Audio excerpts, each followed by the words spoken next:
สถานการณ์น้ำมันเสื้อไฟอยู่ในลาวของพวกเขาโดยเฉพาะตั้งแต่ต้นเดือนมีนาจนมาถึงปัจจุบันนี้ราคาน้ำมันเสื้อไฟถูกปรับขึ้นถึง 10,000 กว่ากีบต่อลิตรเนื่องจากสถานการณ์ทาง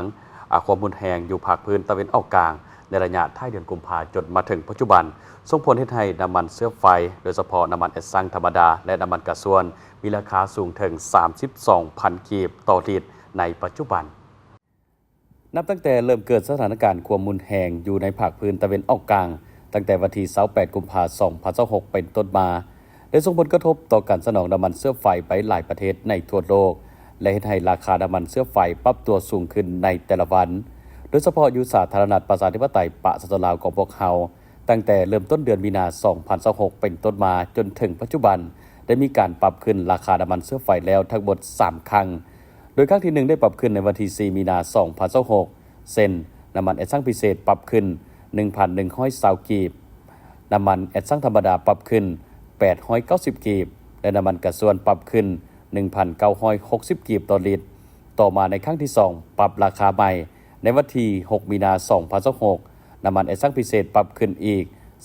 3,150 กีบแอดซังธรรมดาปรับขึ้น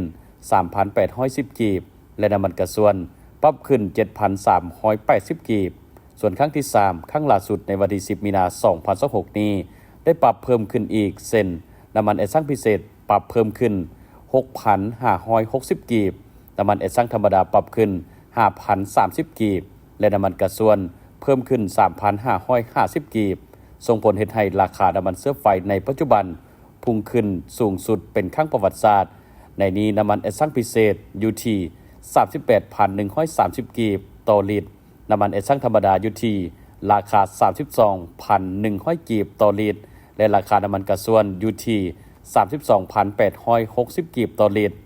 ซึ่งตั้งแต่เริ่มต้นเดือนจนถึงปัจจุบันก็คือวันที่10มีนาคม2026นี้ราคาน้ำมันแอดซังพิเศษได้มีการปรับขึ้นทั้งหมด 10,830 กีบน้ำมันแอดซังธรรมดาปรับขึ้น 9,730 กีบและน้ำมันกระส่วนปรับเพิ่มขึ้น